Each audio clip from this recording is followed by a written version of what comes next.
without any further ado, let's jump in where we left off last week with red. All right. We'll start off with Bitter Reunion, 1 in a red for an enchantment. When Bitter Reunion enters the battlefield, you may discard a card. If you do, draw 2 cards. You can pay 1, sacrifice Bitter Reunion, to have creatures you control gain haste until end of turn. So, Bitter Reunion, I generally don't like when my red and blue cards are enchantments for the same effect of an instant or sorcery, for reasons that I've gone over many times now. And so I have a hard time cutting those effects for the enchantment version, even if the enchantment version is slightly better. Brad, you seem to believe that the sacrificing portion is a big deal. It's a nice extra on the card for basically for free. I'm comparing this to stuff like either Thrilling Possibility or Tormenting Voice. Yeah, Tormenting Voice would be the sorcery equivalent. I run Cathartic Reunion. Now, this has a bonus in a different way. Those are as an additional cost to cast it. If this gets countered, you're not out 2 cards. If those get countered, you're out multiple. Yeah, this happens as a May when it enters. Yeah. I don't know how great this card is, but it's a common. Yeah. Just try it out and see how it plays. Now, for me, the decks that I'm going to be playing this in don't really give a damn about it being an instant or a sorcery. And in fact, it being an enchantment means for when Delirium matters, I have yet another type that's in my deck. True. And I'm playing this mostly in a deck that cares about the graveyard, because I'm playing like a Jund Graveyard Matters deck when I'm looking at this card. If you're in a cube that's excited about Thrill of Possibility, you should look at Bitter Reunion. That's a perfect way to put it.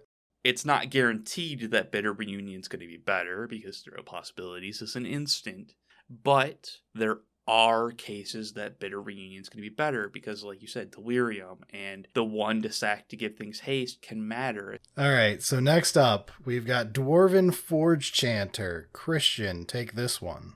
So I just want to preface this by saying at the end of the last episode, I relearned what Ward does and how it's templated.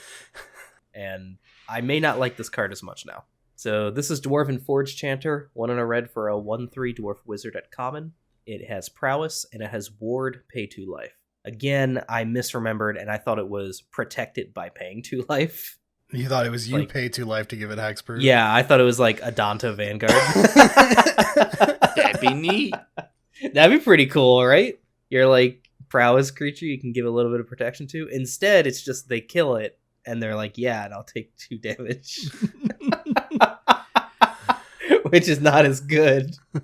No. But I could have just cut it, but instead I figured I'd keep the 1 at least requisite card I misread. That's fine. We're gonna keep a tally today. Now the next card's a real Spooty special. Go for it. Giant Cindermaw. One of the cards I'm most excited for about this set. 2 in a red for a 4/3 uncommon dinosaur beast. It has trample, and it has players can't gain life. Wow, that's weird. It doesn't have a downside. I just can't believe they printed Rampaging Ferocidon at uncommon. Slightly different, but sure, we'll go with it. I know, this has an additional power. It does. It's even a dinosaur beast instead of just a dinosaur. Dude, that's double the types. That's double the types. It's twice as many. I honestly think this is pretty good. Yeah, no, I mean, a 3-mana 4/3 trample, just baseline, is like, it's okay. It's not bad. And the players can't gain life. As always, it's relevant in my cube. And also, as always, I'm looking for playable versions of that effect that aren't terrible, because there are so few at uncommon less. So, guess what? Brad, I finally get to remove Skullcrack. I'm so proud of you. It's an aggressive creature, but it's also like pretty big for being an uncommon. Yeah. Like just stat wise, like a 4/3 is very large for a 3-drop. This is like actually a card that you could feasibly play in your Gruul deck. Turn 1 elf, turn 2 this. Exactly. Which is not common for my rarity. Yeah, it's cool to have this aggressive red card that's going to play very well in the more aggressive leaning Gruul decks. Totally. All right, so I'm going to take the next card because I just love the mechanic on it. We have Horned Stoneseeker, who is 1 in a red for a 2/2 creature lizard with menace. It's a pretty good card. It is. There are I'm more glad you words stopped that reading. You need to read. To read. No, there aren't. There are. No, I'm sorry. There is one more thing. When it enters the battlefield, you make an artifact for the cards that care about the artifact. That artifact goes away when this leaves. Wow. A blank artifact, my favorite. It's a blank artifact that enters tapped. This is a 2-mana sure 2/2 this menace isn't an that comes with an uncard? artifact. I'm not sure Power Stone as mechanic isn't an unmechanic. I read the Power Stone text so many times.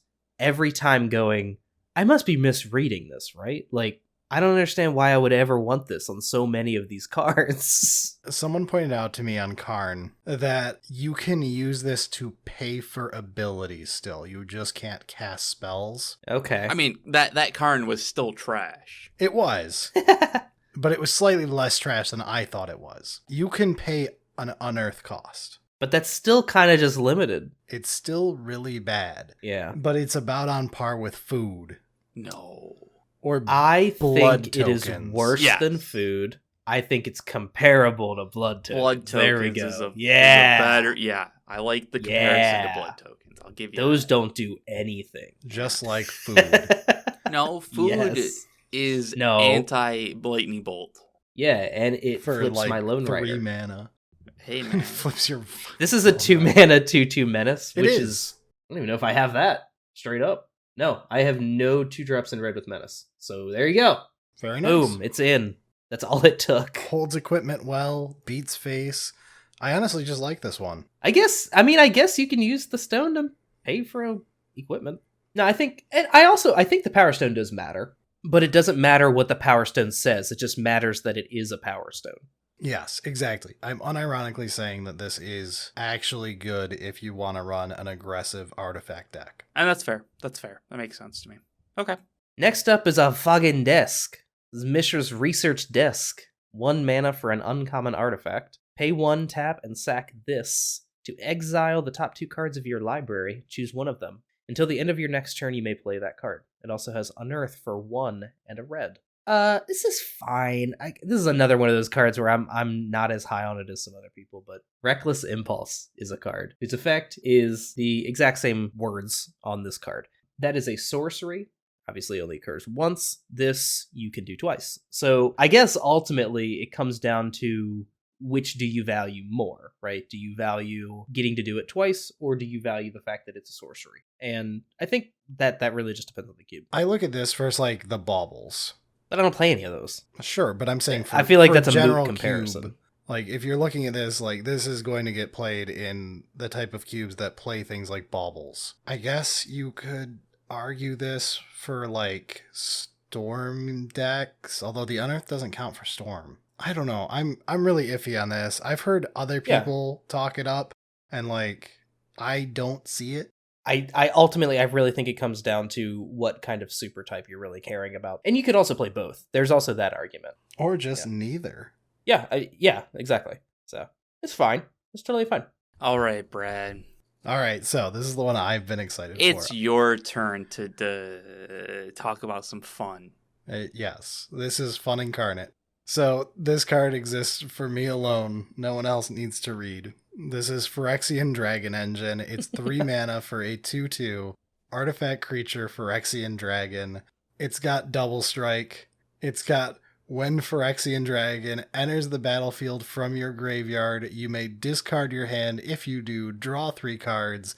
And it's got an earth for 3 red. It's also got a meld thing that no one cares about. So it's like Bedlam Reveler, Yeah, somewhat. except bad. This one comes with being an artifact creature, which is cute. And to be honest, for me, this is more looking at it as Ox of Agnos, Agonus, whatever. The Ox. So, like, specifically in my cube, do not follow me. I'm running a whole graveyard theme. We're getting a lot of value out of doing unearth stuff right now. I just added all the Necrons that have the unearth mechanic. I'm really liking the ability to chuck a bunch of stuff in the yard and still get value out of it. I wanted to try to make that stupid Ox work, but it's just not good enough because of how its escape is like just way too much for what it is. It's like This gets 7 around or it. 8 cards. There's some It's insane. ridiculous, insane amount. It's insane. Phyrexian Dragon Engine, now, being a 2/2 double striker isn't the biggest body on Earth or anything, but when we're playing this deck, we tend to just beat with mediocre creatures. Yeah. The big thing to me is the Unearth that also then fills the yard more and draws you more gas if you've already emptied your hand. I just like how it plays with so much that's going on in my cube right now. It's perfectly designed for the scatterbrained mess that is my cube. You don't have to like this card. I actually don't think this card's complete trash because the Unearth lets you do some interesting things by essentially just drawing 3. Similarly to Bedlam Reveler and how it does its fun mechanic type stuff. Bedlam Reveler has a problem, which is it wants instants and sorceries. Yes. And whenever you play the Graveyard Matter deck, you don't have that many. And that's kind of why it makes sense in your queue and why you're interested in it, but just about only you. Yes. If you're playing Vengefine in your cube, Dragon Engine seems like a solid option. If you're playing Hollow One in your cube, You've Checkmate. gone too far. checkmate. All right, Christian, take us back into the greatness that is commons. Scrapwork Mutt. 2 mana for a common artifact creature dog. It is a 2/1. When it enters the battlefield, you rummage. You may discard a card if you do draw a card. It also has Unearth for 1 and a red. Can we just talk about the fact that this is like the loosest definition of the word dog ever when you look at the art? I don't. Ah, is it's this still a even a good good boy. boy? Okay, all right. It's still a good boy. It looks like a one-eyed bat with Yes. like one leg. Well, it's got 4 legs. Does it? It's got 3 visible. Yeah. The 4th is assumed. Okay. Okay, Brad, sometimes shit happens and not every dog is able to have all 4 of their legs. Or a dog's You head. absolute piece of shit for hating on the crippled. I do think it's weird that like its left ear is kind of in the right place, and then its right ear is back behind its shoulder. Yeah. I don't know what's going on with this thing. It ain't a dog. That's a bit weird, yeah. Yeah, I'll give you that one. Yeah. give you that That doesn't normally happen to the dogs. The ear's in a weird spot. That's fair. That's fair. All right, so this card is totally fine. It's a common. Yeah, artifacts at uncommon and especially at common are really bad. So if you have room for this, you can probably just shove it in there and it'll be fine. It's a dog, sort of. 2 mana for a 2/1, and it's like 2 generic mana. You don't have to worry about anything. It can still block. You don't Right. have to discard a card. It's a may. So like the downsides aren't really a problem. And like if you do want to discard a card, you get to draw a card. The Unearth for Yeah. 1 and a red is still that little bonus on it. So like, Yeah. given it's a common, I think this will probably be a good option for you to take a look at. I absolutely agree. All right, that finishes off Eric's favorite color. What a fucking disappointment. Let's move into green. Eric, start us off with Awaken the Woods.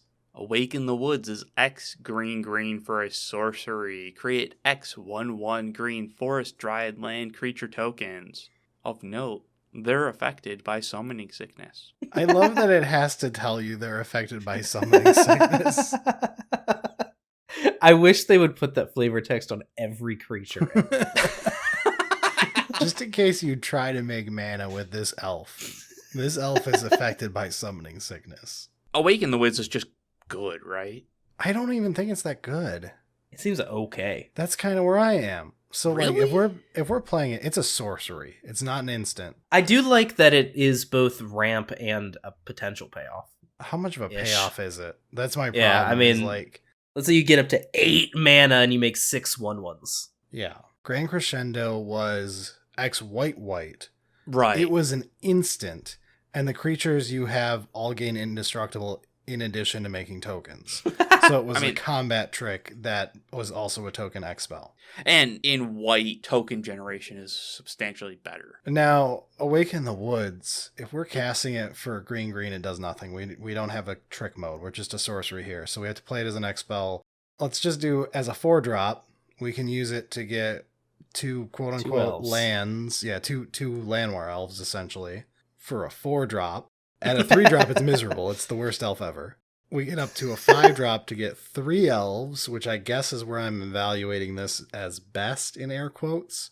And then once you get past 6, I no longer care that they're elves. It's just a bad expel. And it's another token you have to keep track of. That doesn't help. But, I mean, I think it's good. I'm not paying 4 mana in a card and being happy about having a pair of Llanowar elves. Yeah, 4 mana is still bad explosive vegetation. You're also getting the 1/1s out of it, though. Isn't that worse for that deck? That's worse, because the worst thing about an elf is that it can be killed. That's why we have gone out of our way to do the enchantment stuff, so that we have things like Utopia Sprawl, Wild Growth, so that we can't have them killed. Yeah. It's the weakness of the deck. To a point, though. Like, if you overwhelm them with stuff that I'm not overwhelming them at the 4-drop on this, though. And if we're playing it for 8, we're getting a whopping 6 1/1s. We should just be playing a better X-Spell at that point. I don't think this has a good enough reason over playing a different X-Spell. Okay. Termagant and Hormagant, for instance. Yeah. And Pest Infestation. And that. There we go. Fair enough. You guys have convinced me. Christian, shave my ass. Bushwhack. Single green for a sorcery and uncommon. Choose one. Search your library for a basic land card, reveal it, put it into your hand, then shuffle. Or target creature you control fights target creature you don't control. They attach the Lay of the Land to Prey Upon. That makes it better than Prey Upon. Prey Upon still wishes it's instant. There are instant versions. There are 2 mana versions of this effect. This one has a better name than any of them combined. All right, Eric, read us Haywire Mite. Next up, we've got Haywire Mite. For a single generic mana, we get a 1/1 artifact creature insect. When Haywire Mite dies, you gain 2 life. See, now, Eric, this is a good card. There's more. Hold on. Oh. Hold on. There's more. You can pay a green and sacrifice Haywire Mite to exile target non-creature artifact or non-creature enchantment. Wow. I love that they throw non-creature enchantment, because creature enchantments are common enough that we really gotta add non-creature on there. Yeah. I don't really want this effect, even with the life gain. I did take a look at it, but I'm kind of shocked you don't. It's just... Nah, I'm not feeling it. I feel like it's the low rarity card that's actually best the more busted the artifacts are. Like if your opponent's playing a Mox or something, and you're just willing to deal with it. This does feel more like the main boardable sideboard card. Now, it not being a green creature is a little weird, because it's not as tutorable, as Eric would point out, with Rexage. And that's why I do not like this. Yeah, you also are paying the mana to activate the ability, instead of just paying up front for like an ETB trigger. This dies when you activate it. The 2 life's cute. I mean, it gains you 2 life, Christian. I know you like that. No, I like 3 life. Yeah. It was like, I'm sorry. This card's trash. Let me just delete it and let's move on. Obstinate Baloth is 2 green for a 4/4 creature beast. When Obstinate Baloth enters the battlefield, you gain 4 life. If a spell or ability an opponent controls causes you to discard Obstinate Baloth, put it onto the battlefield instead of putting it into your graveyard. I feel like I've read this card before. I know this card. Why do I know this card? All right, so this is downshifted from rare. That would be the key ingredient here as to why we're reading a 10-year-old card. Yes. And I don't know if this is a shocker or not. I don't think this is better than what I'm playing for this sort of effect at 4. What? Serious. What? Serious. Hold on a second. Let me open up your I don't queue. care. I don't care. And I didn't say it's better than every 4-drop in green. Okay. I said it's better than what I'm playing 4-drops in greens that have this sort of effect. What are you I'm playing for that this does? kind of card. So, the other 2 4-drops in green that are 4/4s both have trample. The one that gains life, it makes a food token. I know you hate food. I understand that getting the 4 life up front is different. It's a little different, yes. It's different. I understand that. Better is a version of different. That's fair. There is I no believe- chance in hell that 4/4 trample make a food token is better than obstinate fucking Baloth. What if the discard thing does not matter? No one has ever cared about the discard thing on obstinate Baloth. Well, that's Okay. not true. Hold on. It does It's come cute. up. When your opponent tries to value discard, Yeah. nothing feels better It's than so when you're fun like, when it I'll happens. discard obstinate Baloth, idiot. Yeah. But Yeah. But that continue, does not. sorry. That's not going to come with my cube. No. So that means it this is a does 4 come mana up. 4/4 with no abilities besides gaining the 4 life. Don't get me wrong. I like 4 mana 4/4 gain 4 life. That's a hell of a lot better than 4 mana 4/4 trample make a food. It is different. Better. What I'm trying to say is that trample makes a huge difference. It makes a difference for my green decks going up against, go wide strategies and all that kind of stuff. The big thing for me is Obstinate Baloth usually gets used as a wall. Obstinate Baloth is what you play against an aggro deck to literally win the game on the spot. All of their creatures are irrelevant. You've gained a turn of life. Like, Yes. Obstinate Baloth got removed from cubes because it was very binary, and it was you use this because it just deletes the aggro deck's game plan, and it's kind of mediocre everywhere else at rares. yes, it was the anti-red deck wins card. Yeah, you have a life gain theme. I know I have a life gain theme. I'm just saying that I think that it's really close. I don't think that it's necessarily better for overall. Obviously, in a vacuum, you can't compare it in a vacuum. They're different. Remind me how much mana you have to pay for a food token to give you life? 2. Yeah. That's what I thought. Okay. But again, you are comparing it in a vacuum. But like even in not Every matchup is just I'm going up against the red aggro deck. No, I agree, and that's why gaining life is bad in general. But you've made it a theme in your cube.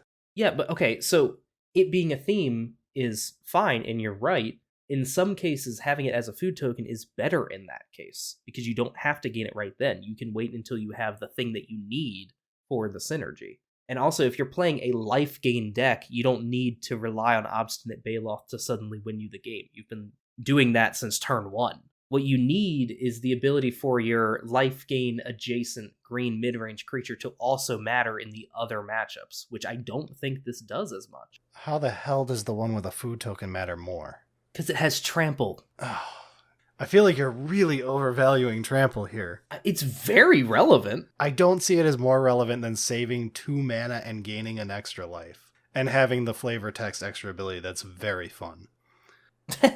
Like Well, I won't deny that it's fun. You're underestimating but- how fucking hilarious it is when it occurs. I started playing when Loxodon Smiter was around. All right, Yes. I've done it plenty of times. I know what you're getting at there. But my point is simply that, and look, there might be a scenario where I play both. But as of right now, I looked at it and I'm kind of leaning towards keeping my trample guy because I liked having the ability to go over the token decks. That's fine, but for anyone else in the audience, that is not the correct play that I am going to give advice for. I would much rather be blinking an Obstinate Baloth or just value crushing it down into play. You know what? Looking at Christian's cube could be done is getting rid of fucking Herd Baloth and playing Obstinate Baloth instead. Baloth. What the hell is Herd Baloth? Oh, that's a Trash. +1/+1 counter payoff. Fucking trash. Like I said, I already told you there's room to play both. Yeah. And I'm fine as long as your answer is I'm going to keep playing my other card. But like when you're trying to say like no, that's better than Baloth, I am going to strongly disagree and we'll have that argument. I don't think I said it's better than Baloth. In a It vacuum, sounded again, a they're lot different like things. you were trying to say that food token wolf was better than Baloth. No, I'm saying in my cube, I think I might like the Fierce Witchstalker better than Obstinate Baloth. Okay. For the current build, also. Okay. Sure. All right, let's move on from Obstinate Baloth to an actual rare. So we have Simian Simulacrum. It's 3 colorless mana for a 2/1 artifact creature ape. When Simian Simulacrum enters the battlefield, put 2 +1/+1 counters on target creature you control. It also has Unearth for 2 green, without which I would not be here. So, real quick on that. Yeah. This For some reason, I look at this art, I look at this name, and I'm like, this is happy robot as opposed to sad robot. Sure, yeah. It just looks Rampaging so robot. happy in the, like, it's just slicing people up, and it's just happy instead of sad simulacrum. For me, it was this is a stretch for what an ape looks like. I feel like this set is full of, I have never seen this animal in my life. I'm going to name this after that animal. Why is it not like an ape construct? It's just an ape. They did this several this times. Is just an we ape. had it with the dog. Yeah. We had it with the zombie. That should be a zombie construct. It's all over. I'm fucking done. This I is don't know, stupid. dude. I think Scrapwork Mutt is a cute, good boy. I mean, I like The it more ear's than a this little shit. Problematic, but we can pass by that. The It's ear's a good boy. little problematic. Eric's only problem with that being a dog. It's just a good boy, you know. All right, so This card's stupid. for the actual eval of the card, ignoring the ape issue here, ignoring the ape in the room, in a vacuum, the card basically gets to sit there as a 4/3 for 3, not fantastic, but once you have other creatures involved, being able to put 2 counters on any creature you want in addition, it's pretty great. My biggest hang up with this card is that the unearth is green. If the unearth was just white, then I'd probably be here for it because it could splash into more artifact-centric decks. And I know you could try pushing for green artifacts. I'm just not seeing it with Simian Simulacrum. There are cubes where you could probably push it. Yeah, I was gonna say, like, I think there are cubes that'll be interested in this because, like, if you're trying to push the counters theme in green, there is something to that, like, just ignoring that it's an artifact. I do think there is some play for Simian Simulacrum in, like, the more aggressive leaning Gruul type decks of just, like, it's big and it's gonna punch you in the face, and then it's gonna come back and it's gonna punch you in the face again. My problem is it's not big. My problem with the card is it's a 3 mana 4/3, or if you move the tokens to something else to like take advantage of it, it's no longer big. It's just a 2/1 for 3. There is some play of, like, the first time you play it, you push the counters onto other things, so you're more aggressive. Yeah. And then you let it die. Yeah. It dies, and then you unearth, and you're like, okay, now it's big. But the problem Or, is like- when you unearth, you only get one swing with it, so you still want to put the counter somewhere else. Yeah. It's an interesting card. I don't think it's going to make it in the most cubes. All right, we can move into Multicolor. Legions to Ashes is 1 white-black for a sorcery. Exile target non-land permanent an opponent controls and all tokens that player controls with the same name as that permanent. Have you ever wanted Maelstrom Pulse to be reprinted in a color that already had Vindicate? Now it is. I love Maelstrom Pulse. I don't give a shit about Legions to Ashes. Okay. Let's move on to the card we're all here right. for. Okay, so this is Third Path Iconoclast. Blue and a red for an uncommon 2/1 human monk. Whenever you cast a non-creature spell, create a 1/1 colorless soldier artifact creature token. Holy crap. I love it. Is it Young Pyromancer? Yes. Better? It kinda is better. Yeah. It's in the perfect color pair. It does everything right. It's got the unfortunate thing of having a really ugly art, which I guess is correct because then they'll sell you a $40 promo. This is a good card. When it comes to the Izzet section, we already have Saheeli. Look, I'm just going to say I know there's nuances. It has the same ability as this. Mm-hmm. And that's 3 mana and can be killed simply by being attacked. Yeah. That being said, it's disingenuous when Saheeli is not a multicolor card. Saheeli is a hybrid card. That's fair. Yeah. 'cause That's it could be fair, a mono actually. blue. Saheeli is closer to an artifact than she is to a multicolor card. No, that's actually very fair. I wasn't even considering that. Yeah, no, I mean, this just, I can't even, there's no argument I can make against it, No. I guess. My biggest argument against it is I like Sprite Dragon, and I guess I want to cut Dak Faden even though he does everything right in my cube and I still hate his ass. And I don't want to cut the ones that are the worst, because the ones that are the worst are the funnest. Yeah, like... Sprite Dragon's so cute. fantastic. It's just actually a really good card, too. I don't even think it's the actual cut. It's probably just Pink Horror, which I It's just Pink threw Horror. in. It might be Niv Mizzet, but I refuse to live in that universe. No. Niv Mizzet is the It's fun. funnest flag post of It's- the deck. Yeah, it's like Bolas, where, yes, I could do something better here. No, I'm not going to. Right. Yeah, it would probably be Cut Pink Horror in my cube. The real secret is I can move Saheeli. That's true. That is true. This is going to be an insanely strong card in any cube. I actually just can't believe they didn't give it the bullshit instant or sorcery text. Yeah. And I'm going to be real with you. The creature tokens being artifact is huge for me here. I hate the fact that you're going to try and draft this before I am because of your stupid ass fucking Tezzeret deck. There's so many non-creatures, Eric. There's There so are. many non-creatures. I mean, you play like 3 creatures in that deck, so I get it. And third path Iconoclast is going to be amazing in that deck, and I'm going to be fucking pissed when I go up against it with my Niv Mizzet deck that I fucking was perfectly crafted for this card. That's what you get for passing in exchange for your 17th non-basic land. Hey, man. Hey. You know what? Let's move on to Saheeli. So, now that we just mentioned I don't have room for more Izzet cards, let's talk about an Izzet card I'm not going to play. Saheeli Filigree Master is 2 blue-red for a 3 loyalty legendary planeswalker Saheeli. She has +1, scry 1.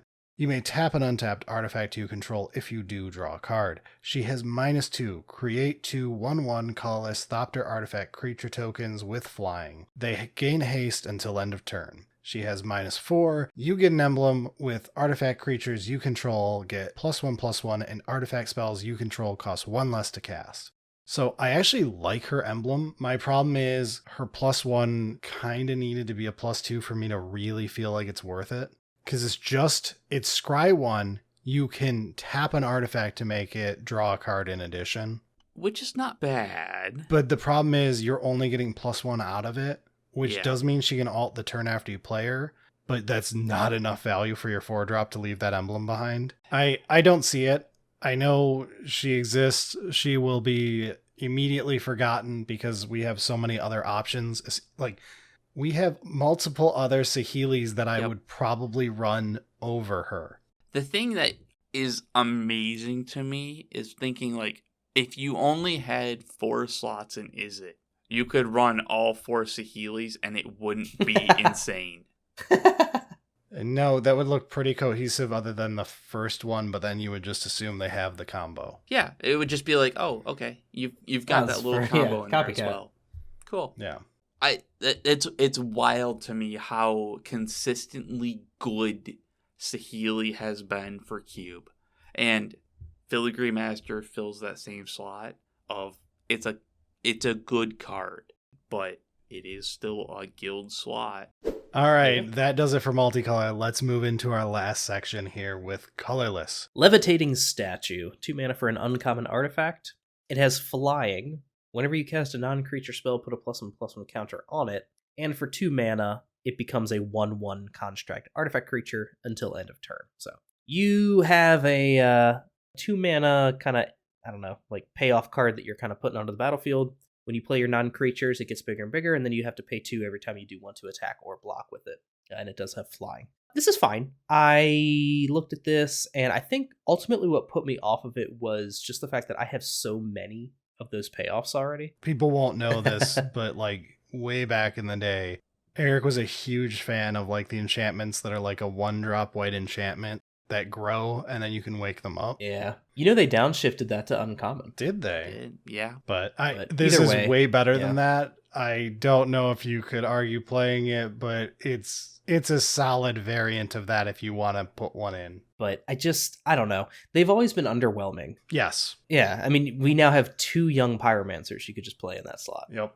For your control deck. It is interesting to think of one of the benefits for Myth Realized was it's an enchantment, so there's less hate at it. An artifact would generally have more hate directed towards it, but in Cube, most of those types of effects, realistically nowadays, they hit both artifacts and enchantments. Mm-hmm. Mm-hmm. So I'm not sure that the benefit of being like Myth Realized is an enchantment compared to Levitating Statue being an artifact is like that far off. Yeah. Now argue for either. It is tough. You're not fighting usually with too many other drafters for those cards. So like you usually will get Pyromancer and or Saheeli and or Murmuring Mystic and or this new third path Iconoclast. Like how many of those do you get that then this comes around and you're like, and I also want to put this in my deck? I don't think it's many. Like I don't know. Levitating Statue interests me a lot. It has potential, but I think I agree with you guys that like generally it's probably not there. All right, the next card is entirely for me, so I'll just read it. Yeah, because no one else cares. No one else cares. This is Portal to Phyrexia. It's 9 whopping mana for an artifact. When Portal to Phyrexia enters the battlefield, each opponent sacrifices 3 creatures, and at the beginning of your upkeep, put target creature card from a graveyard onto the battlefield under your control. It's Phyrexian in addition to its other types. It's not good. I've always liked Bridge, Planar Bridge.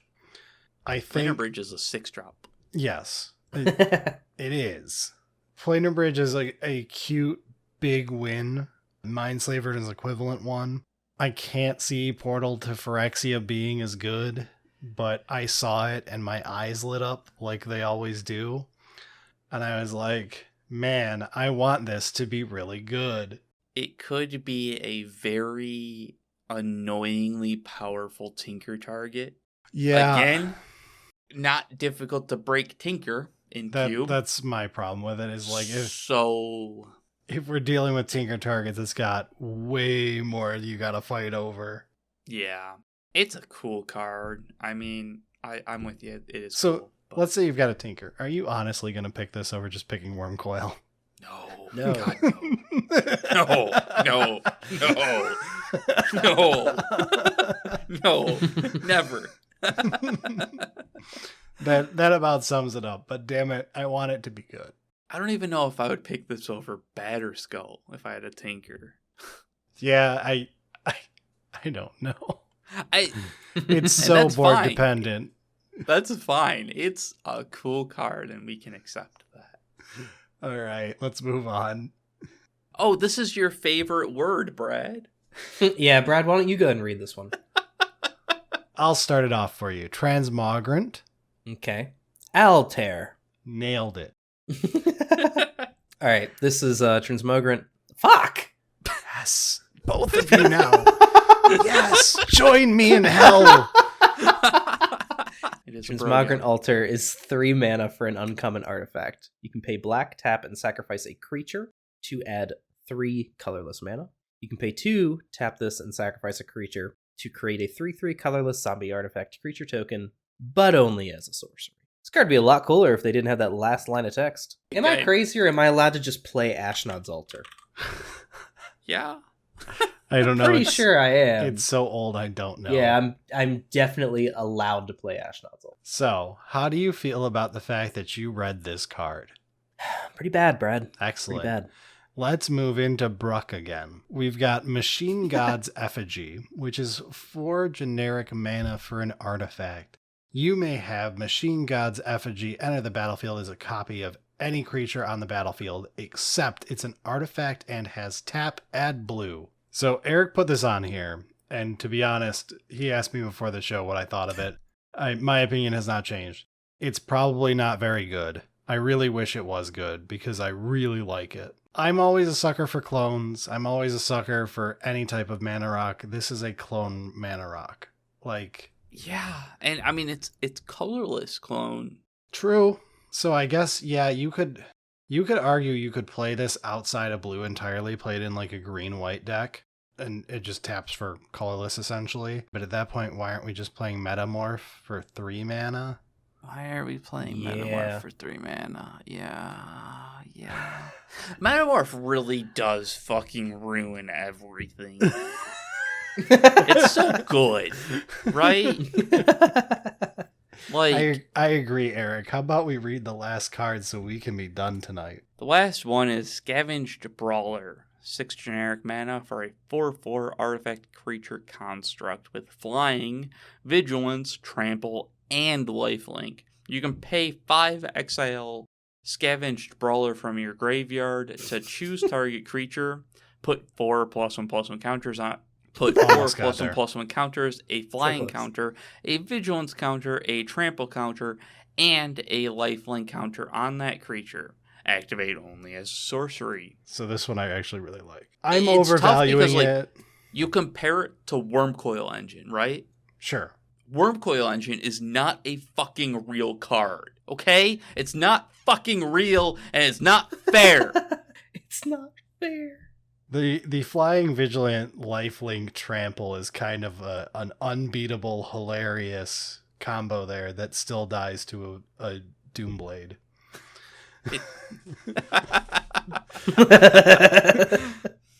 Luckily, even if they kill it, though, you get to do something from the graveyard and you pump You can make something else that's another not creature killable to Doomblade. Yeah, exactly. You can Oh, make imagine another doing that to your creature. Wormcoil Engine. What a waste. It's already got the lifelink. Yeah, that's true. I'm not thinking big enough. Hey, you know what pisses me off about this card? This thing is an artifact. It has a head. It has 2 legs. It has 2 scythe arms. Why isn't this one an ape? Why isn't this one a dog? Yeah. It has 1 eye, just like the dog. Exactly. I actually do like Scavenged Brawler a lot, and I feel like I'm overvaluing it because I'm playing the whole graveyard deck, and it just seems so right if you're playing a mid-rangey graveyard deck, because even if you end up milling it or you end up discarding it for value, you're still going to get the value off that ability. And I feel like that's making me overvalue it, but then I just think of it in like a random Tezzeret deck, and I'm like, It's I'm just still good. happy. I'm still Yeah. happy. In a random control deck, I would rather have Wormcoil Engine. But if I got a Scavenged Brawler, I wouldn't be disappointed. No. I'd still be happy. I think this is just a good card. Yeah. Are you ever, do you think, going to get to the point where you have enough cards that are like not Wormcoil Engine, but good enough that you just cut Wormcoil? No, because Wormcoil upsets Eric, which is why I will keep it forever. Okay, Not fair a enough. real fucking card. Okay? I actually Alright. really hate Wormcoil. Really because isn't a fucking card. It's not real. I swear it's not fucking real. I'm pretty sure we did this episode at one point, but I do hate Wormcoil Engine because Yeah, it's better than every green 6-drop, exactly. which yeah. is the color that should have the best 6-drops. Even still, we've gotten like really good 6-drops in green, and Wormcoil Engine is better. All right. So that finishes up our discussion of bro jobs, bushwhacking. Let's get out of here for the week. Sounds good.